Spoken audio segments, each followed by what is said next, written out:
Hello hi എല്ലാവർക്കും ലേണയുടെ പുതിയ വീഡിയോയിലേക്ക് സ്വാഗതം. ഞാൻ റിതു കൃഷ്ണ. നമ്മൾ നോക്കാൻ പോകുന്നത് എന്താണ്? കറണ്ട് അഫയേഴ്സ് ആണ്. ഏപ്രിൽ മാസത്തെ മൂന്നാമത്തെ ആഴ്ചയിലെ കാര്യങ്ങളാണ് നമ്മൾ ഇന്ന് നോക്കാനായിട്ട് പോകുന്നത്. മൂന്നാമത്തെ ആഴ്ച എന്ന് പറയുമ്പോൾ ഏപ്രിൽ 14 തൊട്ട് 20 വരെയുള്ള കാര്യങ്ങൾ. ഏപ്രിൽ മാസത്തിലെ ആദ്യത്തെ ആഴ്ചയിലെ കാര്യങ്ങൾ, അതായത് ഏപ്രിൽ 1 തൊട്ട് 6 വരെയുള്ള കാര്യങ്ങൾ നമ്മൾ ഡിസ്കസ് ചെയ്തായിരുന്നു. 7 തൊട്ട് 13 വരെയുള്ള കാര്യങ്ങൾ നമ്മൾ നോക്കിയായിരുന്നു ഏപ്രിൽ മാസത്തെ രണ്ടാമത്തെ ആഴ്ചയിൽ, അല്ലെ 7 to 13. അത് നമ്മൾ നോക്കിയായിരുന്നു. ഇനി നമ്മൾ നോക്കാൻ പോകുന്നത് ഏപ്രിൽ മാസത്തെ മൂന്നാമത്തെ ആഴ്ചയിലെ കാര്യങ്ങളാണ്. കൂടുതൽ സമയങ്ങളൊന്നും എടുക്കുന്നില്ല, നമുക്ക് വേഗം നമ്മുടെ ചാനലിലേക്ക് കിടക്കാം, അല്ലെങ്കിൽ നമ്മുടെ വീഡിയോയിലേക്ക് കിടക്കാം. ആദ്യത്തെ ചോദ്യം ഇതാണ്: what does BIMSTEC stand for? BIMSTEC, BIMSTEC, എന്താണ് അതുകൊണ്ട് ഉദ്ദേശിക്കുന്നത്? ബിംസ്റ്റെക് സമ്മിറ്റ് എന്നൊക്കെ കേട്ടിട്ടുണ്ടാവും, ഉച്ചകോടിയാണ് അല്ലെ.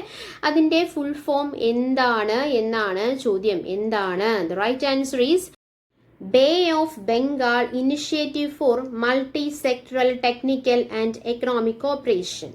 Bay of Bengal Initiative for Multi-Sectoral Technical and Economic Cooperation is the expansion for the term BIMSTEC and for the summit BIMSTEC Summit. Okay. BIMSTEC ഉച്ചകോടി എവിടെയാണ് വേദിയായത്? BIMSTEC രാജ്യങ്ങളുടെ ഉച്ചകോടിക്ക് തായ്ലൻഡിലെ ബാങ്കോങ് ആണ് വേദിയായത്. എത്ര രാജ്യങ്ങളിലെ സാങ്കേതിക സാമ്പത്തിക സഹകരണ കൂട്ടായ്മയാണ് ബിംസ്റ്റെക് എന്ന് പറയുന്നത്? 7 രാജ്യങ്ങളുടെയാണ്. ഏതൊക്കെയാണ് 7 രാജ്യങ്ങൾ? India, Bangladesh, Myanmar, Sri Lanka, Nepal, Bhutan, Thailand. ഇതൊക്കെയാണ് India, Bangladesh, Myanmar, Sri Lanka, Nepal, Bhutan, Thailand എന്നീ 7 രാജ്യങ്ങളുടെ സാങ്കേതിക സാമ്പത്തിക സഹകരണ കൂട്ടായ്മയാണ് ഏത്? ബിംസ്റ്റെക് എന്ന് പറയുന്നത്. ബിംസ്റ്റെക് ഉച്ചകോടി ബാങ്കോങ്ങിൽ വെച്ചിട്ടാണ് ബിംസ്റ്റെക് ഉച്ചകോടി നടന്നത്, അല്ലെ. ബിംസ്റ്റെക് രാജ്യങ്ങളുടെ ഉച്ചകോടിക്ക് തായ്ലൻഡിലെ ബാങ്കോക്ക് ആണ് വേദിയായത്. ബിംസ്റ്റെക് രാജ്യങ്ങൾ തമ്മിലുള്ള കടൽ സഞ്ചാരം ഊർജിതപ്പെടുത്താനുള്ള പത്രത്തിന് ഈ സമ്മേളനത്തിൽ ഒപ്പുവയ്ക്കുകയുണ്ടായി. ഇന്ത്യയെ പ്രതിനിധീകരിച്ച് ആരായിരിക്കും പങ്കെടുത്തുണ്ടാവുക? പ്രധാനമന്ത്രി നരേന്ദ്രമോദിയാണ് സമ്മേളനത്തിൽ പങ്കെടുത്തത്. 6ാമത്തെ ഉച്ചകോടിയാണ് നടന്നത്. അതിന്റെ തീം എന്തായിരുന്നു? BIMSTEC prosperous, resilient and open എന്നുള്ളതായിരുന്നു the theme for 6th BIMSTEC meeting എന്ന് പറയുന്നത്. അതുപോലെ തന്നെ which country officially become the new chair of BIMSTEC for the next 2 years, അല്ലെ. ഇനി വരുന്ന 2 കൊല്ലം ബിംസ്റ്റെക്കിലെ ചെയർപേഴ്സൺ അല്ലെങ്കിൽ അധ്യക്ഷത വഹിക്കുന്ന രാജ്യം ഏതാണ് എന്ന് ചോദിച്ചു കഴിഞ്ഞാൽ അത് ഇന്ത്യ അല്ല, അത് ബംഗ്ലാദേശാണ്. ഓക്കെ. അടുത്ത ചോദ്യം, രണ്ടാമത്തെ ചോദ്യം: when does United nations observe world autism awareness day? എന്നാണ് വേൾഡ് ഓട്ടിസം അവയർനെസ് ഡേ എന്നാണ് എന്നുള്ളതാണ് ചോദ്യം. എന്നാണ് അത്? ഏപ്രിൽ 2-നാണ് എന്ത്? World autism awareness day. And what was the theme four world autism day 2025? എന്തായിരുന്നു theme? Advancing neuro diversity and the UN sustainable development goals, SDGs എന്നുള്ളതായിരുന്നു. അതായത് sustainable development goals, SDGs, in the advancing neurodiversity and the UN sustainable development goals is a theme for World Autism Day 2025. And when does United Nations observe World Autism Awareness Day? It is on April 2 or April 2nd.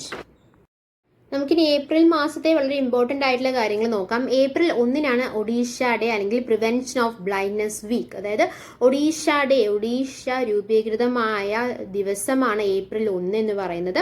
അതുകൊണ്ട് തന്നെയാണ് April 1 Odisha day ആയിട്ട് ആചരിക്കുന്നത്. അതുപോലെ തന്നെ prevention of blindness week എന്നും ആ ദിവസത്തെ നമ്മൾ കണക്കാക്കപ്പെടുന്നുണ്ട്. State formation day for Odisha എന്ന് പറയുന്നത് 1st April 1936-നായിരുന്നു. അതുകൊണ്ട് തന്നെയാണ് ഏപ്രിൽ 1 എന്ന് പറയുന്നത് ഒഡീഷ ഡേ ആയിട്ട് ആചരിക്കുന്നത്. എന്ന് പറയുന്നത് ഇന്ത്യയുടെ ആത്മാവ് എന്നറിയപ്പെടുന്ന സംസ്ഥാനമാണ്, അല്ലെ, ഒഡീഷ. ഇന്ത്യയുടെ ഹൃദയം അപ്പോൾ ഏതാണ്? മധ്യപ്രദേശാണ്, അല്ലെ. പ്രാചീന കാലത്ത് കലിംഗ, ഉത്കല എന്നീ പേരുകൾ അറിയപ്പെട്ട സംസ്ഥാനമാണ്. വൈദ്യുതി ഉൽപാദനവും വിതരണവും സ്വകാര്യവൽക്കരിച്ച ആദ്യ സംസ്ഥാനം ഒഡീഷ തന്നെയാണ്. പ്രാവിനെ തപാൽ സംവിധാനങ്ങൾക്ക് ഉപയോഗിച്ചിരുന്ന സംസ്ഥാനമാണ്. ഏറ്റവും അധികം മാംഗനീസ് ഉൽപ്പാദിച്ചിരിക്കുന്ന സംസ്ഥാനമാണ്. ഇന്ത്യയുടെ ആത്മാവ് എന്നറിയപ്പെടുന്ന സംസ്ഥാനമാണ്, അല്ലെ. പ്രശസ്തമായിട്ടുള്ള കലിംഗ യുദ്ധം നടന്ന സംസ്ഥാനമാണ്. അതുകൊണ്ടാണ് പ്രാചീന കാലത്ത് കലിംഗ എന്നുള്ള പേരിലൊക്കെ അറിയപ്പെട്ടിട്ടുണ്ടായിരുന്നത്. രൂപീകരിച്ച വർഷം 1956 നവംബർ 1-നാണ്. തലസ്ഥാനം ഭുവനേശ്വരാണ്. സംസ്ഥാന മൃഗം സമ്പാർ, സംസ്ഥാന പക്ഷി ഇന്ത്യൻ റോളർ, സംസ്ഥാന പുഷ്പം താമരയാണ്, അല്ലെ. പാരദ്വീപ് തുറമുഖം സ്ഥിതി ചെയ്യുന്ന സംസ്ഥാനമാണ്. ശതമാനാടിസ്ഥാനത്തിൽ കൂടുതൽ പേർ ദാരിദ്ര്യരേഖയ്ക്ക് താഴെയുള്ള സംസ്ഥാനവും ഏതാണ്? ഒഡീഷ തന്നെയാണ്. ഒഡീഷയുടെ തലസ്ഥാന നഗരം ഏതാണെന്നാണ് പറഞ്ഞത്? ഭുവനേശ്വരാണ്, അല്ലെ. ഭുവനേശ്വർ നമ്മൾ ക്ഷേത്ര നഗരം അല്ലെങ്കിൽ കത്തീഡ്രൽ സിറ്റി എന്നാണ് അറിയപ്പെടുന്നത്. ഭുവനേശ്വർ ഭുവനേശ്വർ. ഒഡീഷയിലെ തന്നെ ഏറ്റവും വലിയ നഗരം ഭുവനേശ്വർ തന്നെയാണ്. പൂർവ്വതീര റെയിൽവേ ഉണ്ടല്ലോ, അതായത് ഈസ്റ്റ് കോസ്റ്റ് റെയിൽവേയുടെ ആസ്ഥാനം ഏതാണ്? ഭുവനേശ്വർ തന്നെയാണ്. ഈസ്റ്റ് കോസ്റ്റ് റെയിൽവേയുടെ ആസ്ഥാനം ഭുവനേശ്വറാണ്. ഇൻസ്റ്റിറ്റ്യൂട്ട് ഓഫ് ലൈഫ് സയൻസിന്റെ ആസ്ഥാനം ഭുവനേശ്വർ തന്നെയാണ്. ഒഡീഷ സ്റ്റേറ്റ് മ്യൂസിയം, ഉൽക്കൽ യൂണിവേഴ്സിറ്റി ഒക്കെ സ്ഥിതി ചെയ്യുന്നത് എവിടെയാണ്? ഭുവനേശ്വറിലാണ്. ഒഡീഷയിലാണ് കന്നുകാലികൾക്കായി രക്തബാങ്ക് നിലവിൽ വന്ന ആദ്യ സംസ്ഥാനം, അത് ഒഡീഷയാണ്. കന്നുകാലികൾക്കായിട്ട് രക്തബാങ്ക് നിലവിൽ വന്ന ആദ്യ സംസ്ഥാനം അത് ഏതാണ്? ഒഡീഷയാണ്. അതുപോലെ തന്നെ അവിടുത്തെ പ്രശസ്തമായ ഒരു പദ്ധതിയാണ് ഖുഷി പദ്ധതി എന്ന് പറയുന്നത്. എന്താണ്? വിദ്യാർത്ഥിനികൾക്ക് സൗജന്യമായിട്ട് സാനിറ്ററി നാപ്കിൻ നൽകുന്നതിനായിട്ട് ആരംഭിച്ച ഒരു പദ്ധതിയാണ് ഖുഷി പദ്ധതി. അത് ആരംഭിച്ച സംസ്ഥാനം അത് ഏതാണ്? ഒഡീഷയാണ് അല്ലെ. ഒഡീഷയുടെ ആദ്യകാല തലസ്ഥാനം കട്ടക്കായിരുന്നു. പിന്നീടാണ് ഇത് ഭുവനേശ്വറിലേക്ക് മാറിയത്. ഇപ്പോൾ കട്ടക്ക് നിയമ തലസ്ഥാനമായിട്ട് മാറിയിരിക്കുകയാണ്. ഒഡീഷയുടെ നിയമ തലസ്ഥാനം ഏതാണെന്ന് ചോദിച്ചു കഴിഞ്ഞാൽ കട്ടക്കാണ്. മിലേനിയം സിറ്റി എന്ന് വിശേഷിപ്പിക്കുന്ന നഗരമാണ് കേട്ടോ കട്ടക്ക്. ദേശീയ നെല്ല് ഗവേഷണ കേന്ദ്രം സ്ഥിതി ചെയ്യുന്ന നഗരം അത് എവിടെയാണ്? കട്ടക്കിലാണ്. കട്ടക്കിന് വേറൊരു പ്രത്യേകത എന്താണ്? സുഭാഷ് ചന്ദ്രബോസിന്റെ ജന്മസ്ഥലമാണ് ഇത് കട്ടക്ക് എന്ന് പറയുന്നത്. കട്ടക്ക് സ്ഥിതി ചെയ്യുന്ന നദീതീരം ഏതാണ്? മഹാനദിയാണ്. ഒഡീഷയിലെ ഇരട്ട നഗരങ്ങൾ എന്നറിയപ്പെടുന്ന നഗരങ്ങൾ ഏതൊക്കെയാണ്? ഒരെണ്ണം കട്ടക്കും ഒരെണ്ണം ഭുവനേശ്വരും അല്ലെ. ഒഡീഷയിലെ ഇരട്ട നഗരങ്ങൾ. അപ്പം നമ്മൾ പറഞ്ഞു April 1 ഒഡീഷ ഡേ ആണ്. അതുപോലെ തന്നെ പ്രിവെൻഷൻ ഓഫ് ബ്ലൈൻഡ്നെസ് വീക്ക് ആയിട്ടും April 1 വീക്ക് നമ്മൾ ആചരിക്കുന്നുണ്ട് എന്ന് പറഞ്ഞു. April 2 നമ്മൾ പറഞ്ഞതാണ് ഓൾറെഡി. എന്താണ്? വേൾഡ് ഓട്ടിസം അവയർനെസ് ഡേ ആണ്. അതിന്റെ തീം എന്താണെന്നാണ് പറഞ്ഞത്? Advancing neurodiversity and the UN sustainable development goals SDGs എന്ന് നമ്മൾ പറഞ്ഞു. ഇനി April 4 ആണ് international day of mine awareness ആണ് April 4 എന്ന് പറയുന്നത്. April 5 എന്ന് പറയുന്നത് നാഷണൽ മെരിടൈം ഡേ ആണ്. വേൾഡ് ഹെൽത്ത് ഡേ എന്നാണ് April 7 ആണ് world health day. World homoeopathy day April 10 ആണ് വേൾഡ് ഹോമിയോപ്പതി ഡേ. ഓക്കെ, അപ്പോൾ April 1 Odisha day, April 2 world autism awareness day, April 4 international day of mine awareness, April 5 national maritime day, April 7 world health day, April 10 world homoeopathy day. April 11 national safe motherhood day, April 13 Jallian Walabagh massacre അല്ലെ. Jallian Walabagh massacre എപ്പോഴായിരുന്നു? April 13 April 17 world haemophilia day ആണ്. April 18 world heritage day ആണ്. National civil service day എന്നാണ് April 21 world earth day എന്നാണ് April 22 world earth day എന്നാണ് April 22 April 23 world book and copyright day എന്നാണ് April 23 national Panchayati day എന്നാണ് April 24 world malaria day എന്നാണ് April 25 world intellectual property day എന്നാണ് April 26 അല്ലെ. April 28 എന്താണ്? World day for safety and health at work. കുറച്ച് health ആയിട്ടുള്ള കാര്യങ്ങൾ ഏപ്രിൽ മാസത്താണ്. നോക്കിക്കേ, നമ്മൾ പറഞ്ഞു April 7 world health day, homoeopathy ഡേയും അതുപോലെ തന്നെ international day of mine awareness. International day of mine awareness April 4 ആണെന്ന് പറഞ്ഞു. വേൾഡ് ഹോമിയോപ്പതി ഡേ April 10 ആണെന്ന് പറഞ്ഞു. അതുപോലെ തന്നെ എന്താണ് പറഞ്ഞത്? World day for safety and health at work is on April 28. Okay, അടുത്ത ചോദ്യം, മൂന്നാമത്തെ ചോദ്യം. Which country is set to host the FIFA women's world cup 2035? 2035 നടക്കാൻ പോകുന്ന വിമൻസ് വേൾഡ് കപ്പ് അതിന് ആതിഥേയത്വം വഹിക്കുന്ന രാജ്യം ഏതാണ് എന്നാണ് ചോദ്യം. അത് ഏതാണ്? UK ആണ്. The United Kingdom is set to host the FIFA women's world cup 2035. അടുത്ത ചോദ്യം, നാലാമത്തെ ചോദ്യം. Who has recent been appointed as the deputy governor of RBI for 3 years അല്ലെ. റിസർവ് ബാങ്ക് ഓഫ് ഇന്ത്യയുടെ ഡെപ്യൂട്ടി ഗവർണറായിട്ട് റീസെന്റ് അപ്പോയിന്റ് ചെയ്തത് ആരെയാണ് എന്നാണ് ചോദ്യം. ആരെയാണ്? The right answer is Poonam Gupta. Poonam Gupta has recent been appointed as the deputy governor of the RBI reserve bank of India for 3 years. അപ്പം എന്താണ് പറഞ്ഞത്? റിസർവ് ബാങ്ക് ഓഫ് ഇന്ത്യയുടെ ഡെപ്യൂട്ടി ഗവർണറായിട്ട് ആരെയാണ് നിയമിച്ചത്? ഡോക്ടർ പൂനം ഗുപ്തയാണ് നിയമിച്ചിരിക്കുന്നത്. ജനുവരിയിൽ മൈക്കിൾ ഡി പാത്ര വിരമിച്ചതിനെ തുടർന്നുള്ള ഒഴിവിലാണ് നിയമനം വന്നിരിക്കുന്നത്. എത്ര വർഷത്തേക്കാണ് കാലാവധി? 3 വർഷത്തേക്കാണ് കാലാവധി. ഓക്കെ, റിസർവ് ബാങ്കിന്റെ ചരിത്രത്തിലെ 4ാമത്തെ വനിതാ ഡെപ്യൂട്ടി ഗവർണറാണ് ആര്യ? പൂനം ഗുപ്ത. 2003 നിയമിതയായ KJ ഉദേശിയാണ് റിസർവ് ബാങ്കിന്റെ വനിതാ ഡെപ്യൂട്ടി ഗവർണർ സ്ഥാനത്തെത്തിയ ആദ്യ വനിത. പൂനം ഗുപ്ത 4ാമത്തെ വനിതയാണ്. ആദ്യ വനിത ആരാണെന്നാണ് പറഞ്ഞത്? 2003 നിയമിതയായിട്ടുള്ള KJ ഉദേശിയാണ് റിസർവ് ബാങ്കിന്റെ വനിതാ ഡെപ്യൂട്ടി ഗവർണർ സ്ഥാനത്തെത്തുന്ന ആദ്യത്തെ വനിത. ഓക്കെ, അടുത്ത ചോദ്യം, അഞ്ചാമത്തെ ചോദ്യം, who takes charge the new head coach of Kerala Blasters FC അല്ലെ? ഇന്ത്യൻ സൂപ്പർ ലീഗ് ഫുട്ബോളിലെ കേരള ക്ലബ് കേരള ബ്ലാസ്റ്റേഴ്സ് FCയുടെ പുതിയ മുഖ്യ പരിശീലകനായിട്ട് തെരഞ്ഞെടുക്കപ്പെട്ടത് ആരാണ് എന്നാണ് ചോദ്യം. ആരാണ്? സ്പാനിഷ് കോച്ചായിട്ടുള്ള ഡേവിഡ് കറ്റാലിയയാണ് ഇന്ത്യൻ സൂപ്പർ ലീഗ് ഫുട്ബോളിലെ കേരള ക്ലബ് കേരള ബ്ലാസ്റ്റേഴ്സ് FCയുടെ പുതിയ മുഖ്യ പരിശീലകനായിട്ട് തെരഞ്ഞെടുക്കപ്പെട്ടിരിക്കുന്നത്. പുറത്താക്കപ്പെട്ട സ്വീഡിഷ് കോച്ച് മിക്കായൽ സ്റ്റാറയ്ക്ക് പകരമാണ് മുൻ താരം കൂടിയായിട്ടുള്ള കറ്റാലയുടെ നിയമനം വന്നിരിക്കുന്നത്. 1 വർഷത്തേക്കാണ് കരാറുള്ളത്. 44-കാരനായ കറ്റാല സ്പാനിഷ് ക്ലബ് സി സദാബെൽ FCയെയാണ് ഒടുവിൽ പരിശീലിപ്പിച്ചത്. അദ്ദേഹം സൈപ്രസ്, ക്രൊയേഷ്യൻ ക്ലബ്ബുകളുടെയും പരിശീലന ചുമതല അദ്ദേഹം വഹിച്ചിട്ടുണ്ട്. അടുത്ത ചോദ്യം, ആറാമത്തെ ചോദ്യം, who received the 9th Kadammanitta award? അതായത് കടമ്മനിട്ട രാമകൃഷ്ണൻ ഫൗണ്ടേഷന്റെ 9ാമത് കടമ്മനിട്ട പുരസ്കാരം ലഭിച്ചത് ആർക്കാണ് എന്നുള്ളതാണ് ചോദ്യം. ആർക്കാണ്? The right answer is doctor M Leelavathi. കവിയും രാഷ്ട്രീയ സാംസ്കാരിക പ്രവർത്തകനുമായ കടമ്മനിട്ട രാമകൃഷ്ണന്റെ സ്മരണയ്ക്കായിട്ട് ഏർപ്പെടുത്തിയ മലയാള സാഹിത്യ പുരസ്കാരമാണ് കടമ്മനിട്ട രാമകൃഷ്ണൻ പുരസ്കാരം. 2015 പുരസ്കാരം നൽകാനായിട്ട് ആരംഭിച്ചത്. അപ്പോൾ 9ാമത്തെ കടമ്മനിട്ട പുരസ്കാരമാണ് ആർക്ക് ലഭിച്ചിരിക്കുന്നത്? ഡോക്ടർ M ലീലാവതിക്ക് ലഭിച്ചിരിക്കുന്നത്. 5 അഞ്ചുകൾ, അതായത് 55,555 രൂപയും ഫലകവും പ്രശസ്തി പത്രവും അടങ്ങുന്നതാണ് പുരസ്കാരം. 5 അഞ്ചുകൾ അല്ലെ? 2015 പ്രഥമ പുരസ്കാരത്തിന് നമ്മൾ പറഞ്ഞു 2015 പുരസ്കാരം നൽകാൻ ആരംഭിച്ചിരിക്കുന്നത് നമ്മൾ പറഞ്ഞു അല്ലെ? 2015 പ്രഥമ പുരസ്കാരത്തിന് അർഹനായത് ONV കുറുപ്പാണ്. 2024 ആരാണ് അർഹനായത്? നമ്മൾ ഡിസ്കസ് ചെയ്ത ചോദ്യം തന്നെയായിരുന്നു. 2024 നമ്മളിത് പറഞ്ഞായിരുന്നു. 2024 പുരസ്കാരത്തിന് റഫീഖ് അഹമ്മദ് ആണ് അർഹനായത്. 2023 പ്രഭാ വർമ്മയാണ് പുരസ്കാരത്തിന് അർഹനായത്. 2015 ആരാണ്? ONV കുറുപ്പാണ്. 2024 ആരാണ്? റഫീഖ് അഹമ്മദാണ്. 2023 ആരാണ്? പ്രഭാ വർമ്മയാണ്. അടുത്ത ചോദ്യം, ഏഴാമത്തെ ചോദ്യം, who will be the winner of Abel prize 2025? അതായത് 2025 ആബേൽ പ്രൈസ് ജേതാവ് ആരാണ് എന്നുള്ളതാണ് ചോദ്യം. ആരാണ്? Masaki Kashiwara is the winner of Abel prize 2025. അതായത് ബീജഗണിത വിശകലനത്തിനും പ്രാതിനിധ്യ സിദ്ധാന്തത്തിനും നൽകിയ സംഭാവനകൾ പരിഗണിച്ചാണ് ജാപ്പനീസ് ഗണിതശാസ്ത്രജ്ഞനായിട്ടുള്ള മസാക്കി കശുവാരയ്ക്ക് പുരസ്കാരം ലഭിച്ചിട്ടുള്ളത്. ഈ പുരസ്കാരം ലഭിക്കുന്ന ആദ്യത്തെ ജപ്പാനീസ് ഗണിതശാസ്ത്രജ്ഞനാണ് ആര്? മസാക്കി കശുവാര എന്ന് പറയുന്നത്. ഗണിതശാസ്ത്ര മേഖലയ്ക്ക് നൽകിയ സംഭാവനകൾ പരിഗണിച്ച് നോർവീജിയൻ ഗവൺമെന്റ് ഏർപ്പെടുത്തിയതാണ് ഗണിതശാസ്ത്ര മേഖലയിലെ ഉന്നത പുരസ്കാരങ്ങൾ ഒന്നായിട്ടുള്ള ആബേൽ പുരസ്കാരം എന്ന് പറയുന്നത്. ഗണിതശാസ്ത്ര മേഖലയ്ക്ക് നൽകിയുള്ള സംഭാവനകൾ പരിഗണിച്ച് നോർവീജിയൻ ഗവൺമെന്റ് ഏർപ്പെടുത്തിയതാണ് ഗണിതശാസ്ത്ര മേഖലയിലെ ഉന്നത പുരസ്കാരങ്ങൾ ഒന്നായിട്ടുള്ള ആബേൽ പുരസ്കാരം എന്ന് പറയുന്നത്. ആബേൽ കമ്മിറ്റിയുടെ ശുപാർശയുടെ അടിസ്ഥാനത്തിൽ Norwegian academy of science and letters ആണ് ആബേൽ പുരസ്കാരം നൽകുന്നത്.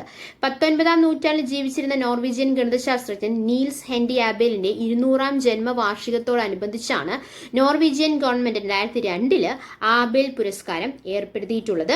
പുരസ്കാര തുക എന്ന് പറയുന്നത് 7.5 ദശലക്ഷം നോർവീജിയൻ ക്രോണ, അതായത് ഏകദേശം $8,73,000 ആണ് പുരസ്കാര തുക എന്ന് പറയുന്നത്. അടുത്ത ചോദ്യം, എട്ടാമത്തെ ചോദ്യം, which tri service integrated multi domain warfare exercise was conducted by the Indian army under the eastern command in Arunachal Pradesh? അതായത് അരുണാചൽ പ്രദേശിലെ ഈസ്റ്റേൺ കമാൻഡിന് കീഴിൽ ഇന്ത്യൻ സൈന്യം നടത്തിയ tri service integrated multi domain യുദ്ധാഭ്യാസം ഏതാണ് എന്നാണ് ചോദിച്ചിരിക്കുന്നത്. ഏതാണ് ആ യുദ്ധാഭ്യാസത്തിന്റെ പേര്? എന്താണ് എന്നാണ് ചോദിച്ചിരിക്കുന്നത്. എന്താണ്? The right answer is Prajan Prahar എന്നാണ്. വ്യോമയാന ആസ്തികളുടെ ഉപയോഗത്തിൽ ശ്രദ്ധ കേന്ദ്രീകരിച്ച് ഇന്ത്യ ചൈന അതിർത്തിയിൽ 2024 നവംബറിൽ നടത്തിയ അഭ്യാസ പൂർവി പ്രഹാറിന്റെ തുടർച്ചയായിട്ടാണ് ഈ അഭ്യാസം വന്നിരിക്കുന്നത്. അതിന്റെ പേരെന്താണ്? പ്രജൻ പ്രഹാർ എന്നുള്ളതാണ്. ദീർഘദൂര നിരീക്ഷണ വിമാനങ്ങൾ, UAVകൾ, സായുധ ഹെലികോപ്റ്ററുകൾ, ബഹിരാകാശ അധിഷ്ഠിത ഉപകരണങ്ങൾ എന്നിവയുൾപ്പെടെയുള്ള നൂതന പ്ലാറ്റ്ഫോമുകൾ ഈ അഭ്യാസത്തിൽ ഉൾപ്പെടുത്തിയിട്ടുണ്ടായിരുന്നു. ഇന്ത്യയും അമേരിക്കയും സംയുക്തമായിട്ട് വർഷം തോറും നടത്തുന്ന ഉഭയകക്ഷി സൈനികാഭ്യാസമാണ് ഏത്? വജ്രപ്രഹാർ എന്ന് പറയുന്നത്. ഇന്ത്യയും അമേരിക്കയും സംയുക്തമായിട്ട് വർഷം തോറും നടക്കുന്ന ഉഭയകക്ഷി സൈനികാഭ്യാസം അഭ്യാസത്തിന്റെ പേര് എന്താണ്? വജ്രപ്രഹാർ എന്നുള്ളതാണ്. വജ്രപ്രഹാർ സേന അഭ്യാസത്തിന്റെ 15ാമത് പതിപ്പ് 2024 നവംബറിൽ US ഐഡഹോയിലുള്ള ഓർച്ചാർഡ് കോംബോട്ട് ട്രെയിനിങ് സെന്ററിലാണ് നടന്നിരുന്നത്. ഉയർന്ന തലത്തിലുള്ള യുദ്ധ പ്രവർത്തനങ്ങളിൽ ശ്രദ്ധ കേന്ദ്രീകരിച്ച് ഇന്ത്യൻ സൈന്യം ലഡാക്കിൽ നടത്തിയ ഒരു തന്ത്രപ്രധാനമായിട്ടുള്ള സൈനികാഭ്യാസമാണ് പർവത് പ്രഹാർ എന്ന് പറയുന്നത്. അപ്പോൾ കുറച്ച് കാര്യങ്ങൾ നമ്മൾ പറഞ്ഞു എന്താണ്? പ്രജൻ പ്രഹാർ എന്ന് പറയുന്നത് പൂർവി പ്രഹാറിന്റെ തുടർച്ചയായിട്ടാണ്. അത് ഏത് രാജ്യങ്ങൾ തമ്മിലായിരുന്നു? ഇന്ത്യയും ചൈനയും തമ്മിലായിരുന്നു. ഇനി ഇന്ത്യയും അമേരിക്കയും തമ്മിലുള്ള ഉഭയകക്ഷി സൈനിക അഭ്യാസമാണ് ഏത്? വജ്രപ്രഹാർ എന്ന് പറയുന്നത്. ഇനി പർവത് പ്രഹാർ എന്ന് പറയുന്നത് എന്താണ്? ഉയർന്ന തലത്തിലുള്ള യുദ്ധ പ്രവർത്തനങ്ങളിൽ ശ്രദ്ധ കേന്ദ്രീകരിച്ച് ഇന്ത്യൻ സൈന്യം ലഡാക്കിൽ നടത്തിയ തന്ത്രപ്രധാന സൈനിക അഭ്യാസമാണ് ഏത്? പർവത് പ്രഹാർ എന്ന് പറയുന്നത്. അടുത്ത ചോദ്യം, 9ാമത്തെ ചോദ്യം. When did the formation of the Cochin legislative assembly complete A century? Kochi നിയമനിർമ്മാണ സഭയുടെ രൂപീകരണത്തിന് 1 നൂറ്റാണ്ട് പൂർത്തിയായത് എന്നാണ് എന്നുള്ളതാണ് ചോദ്യം. എന്നാണ് അത്? 2025 ഏപ്രിൽ 3-നാണ്. കൊച്ചി രാജ്യത്തെ ഭരണത്തിൽ ജനങ്ങൾക്ക് പങ്കാളിത്തം നൽകാൻ വേണ്ടിയിട്ട് രൂപീകരിച്ച കൗൺസിലിന്റെ ആദ്യ യോഗം ചേർന്നത് 1925 ഏപ്രിൽ 3-നാണ്. അപ്പൊ 100 വർഷം തികയുന്നത് എപ്പോഴായിരിക്കും? 2025 ഏപ്രിൽ 3-നായിരിക്കും അല്ലെ? അപ്പൊ ആദ്യ യോഗം ചേർന്നത് എപ്പോഴാണ്? 1925. കറക്റ്റ് 100 വർഷം മുന്നെയാണ് ആദ്യ യോഗം ചേർന്നത്. എവിടെ വെച്ചിട്ടായിരുന്നു ആദ്യ യോഗം ചേർന്നത്? എവിടെ വെച്ചിട്ടായിരുന്നു? തൃപ്പൂണിത്തറ ഹിൽ പാലസിന്റെ ദർബാർ ഹാളിൽ വെച്ചിട്ടാണ് ആദ്യത്തെ യോഗം ചേർന്നത്. തുടർ നടപടികൾക്ക് ശേഷം കൊച്ചി മഹാരാജാവ് രാമവർമ്മ നിയമസഭയുടെ ഔദ്യോഗിക ഉദ്ഘാടനം നിർവഹിക്കുകയും ഉണ്ടായി. ഈ നിയമനിർമ്മാണ സഭ രൂപീകരിക്കാനുള്ള കാരണം എന്താണെന്ന് വെച്ച് കഴിഞ്ഞു കഴിഞ്ഞാൽ ഈ കൊച്ചി മഹാജനസഭ ജനപ്രതിനിധികളെ ഭരണത്തിൽ സജീവ പങ്കാളികളാക്കണമെന്ന് അഭ്യർത്ഥിച്ച് കൊച്ചി മഹാരാജാവിന് 1918 സമർപ്പിച്ച നിവേദനത്തെ തുടർന്നാണ് നിയമനിർമ്മാണ സഭ 1925 ഏപ്രിൽ 3-ന് രൂപീകരിച്ചത്. അതിൽ 30 മുതൽ 60 വരെ അംഗങ്ങൾ വേണമെന്നും 2/3 ഭാഗം തെരഞ്ഞെടുക്കപ്പെട്ടവരും ബാക്കി സർക്കാർ നോമിനികളുമാകണമെന്നുള്ളതായിരുന്നു അതിലെ വ്യവസ്ഥ എന്ന് പറഞ്ഞത്. ഇതിന് ഒരു പ്രത്യേകത കൂടിയുണ്ട്. എന്താന്ന് വെച്ച് കഴിഞ്ഞാൽ ഇന്ത്യയിൽ ആദ്യമായിട്ട് ഒരു വനിതയെ നിയമസഭാ അംഗമായിട്ട് തെരഞ്ഞെടുത്തതും കൊച്ചി നിയമനിർമ്മാണ സഭയിലാണ്.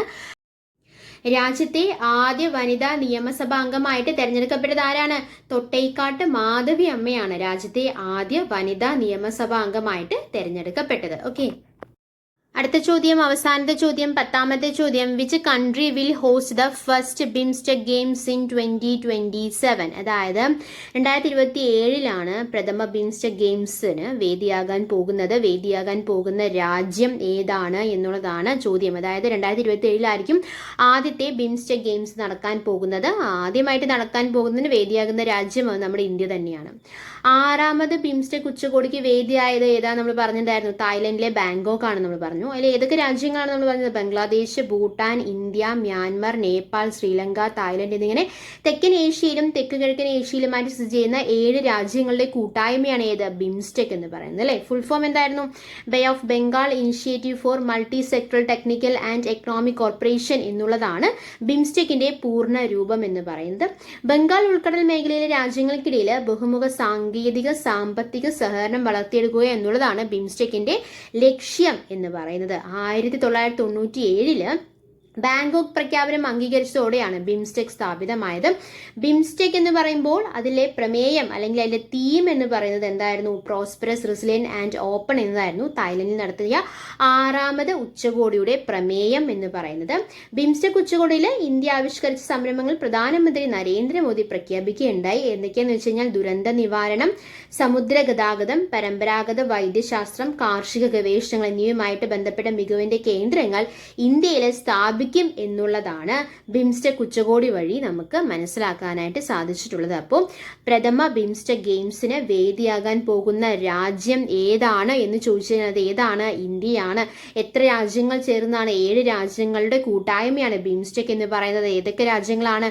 Bangladesh, Bhutan, India, Myanmar, Nepal, Sri Lanka, Thailand എന്നിങ്ങനെ തെക്കൻ ഏഷ്യയിലും തെക്ക് കിഴക്കൻ ഏഷ്യയിലുമായിട്ട് സ്ഥിതി ചെയ്യുന്ന 7 രാജ്യങ്ങളുടെ കൂട്ടായ്മയാണ് ബിംസ്റ്റെക് എന്ന് പറയുന്നത്.